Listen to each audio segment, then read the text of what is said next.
Hi అండి, hello అండి. నాకైతే పని అయితే ఎక్కువ తొందరగానైతే తీరలేదు. చాలా లేట్ అయింది ఈరోజైతే. చాలా శుక్రవారం కదా, శుక్రవారం కాబట్టి దీపం ముట్టించే వరకు అయితే మస్తు లేట్ అయింది. లేట్ అంటే లేట్ అయిందంటే లేట్ కాదు కానీ 10 అయింది. 10 గంటల వరకు అయితే నేను దీపం ముట్టించిన.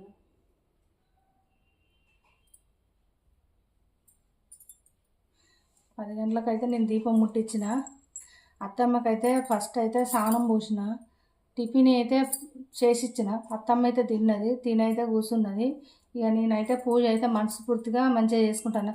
ఆమెకు స్నానం పోసినా ఆమె తిన్నది కదా, తిన్నాక ఇక నేను నిమ్మలంగా ఉంటాను కాబట్టి ఆమె అన్ని పనులు అయితే అయిపోయాక మాత్రం నేనైతే దీపం ముట్టించుకుంటాను. మనస్ఫూర్తిగా అందరూ బాగుండాలని అయితే నేను మనస్ఫూర్తిగా మొక్కుతాను. నా యూట్యూబ్ ఛానల్ కూడా బాగుండాలని అయితే నేను మనస్ఫూర్తిగా మొక్కుతున్నా. చూడండి, నేనైతే దీపారాధన అయితే చేసుకున్నా.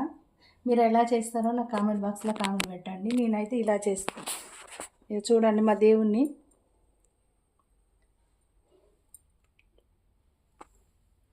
ఇట్లా చేసుకుంటా. మీరు ఎలా చేసుకుంటారో కామెంట్ బాక్స్లో కామెంట్ పెట్టండి.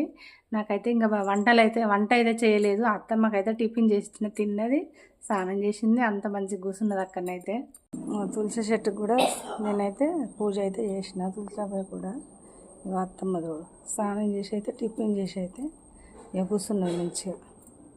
టిఫిన్ అయితే తిన్నది అత్తమ్మ. టిఫిన్ తినైతే కూర్చున్నది నిమ్మలంగా. ఏం ఆలోచిస్తుందో తెలియదు నాకు.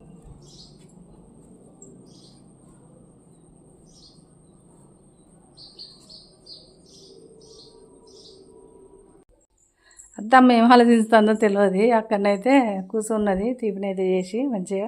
మా దేవుడైతే ఇలా ఉన్నాడు చూడండి. నేనైతే ఇలా పూజ చేసుకుంటా. మీరు ఎలా చేస్తారు? ప్రసాదం అంటే ప్రసాదం ఏం లేదు. ఇగో నేనైతే నవ్వోతు పెట్టిన. ఏం లేకుంటే మాత్రం నవ్వోతు పెడతా. ఏమన్నా ఉంటే మాత్రం పండ్లు గిట్లా ఏమన్నా ఉంటే మాత్రం పెడతా. పండ్లు అయితే లేవు ఇంట్లో. అందరిని మా ఛానల్ చూడండి, షేర్ చేయండి, కామెంట్ చేయండి ప్లీజ్.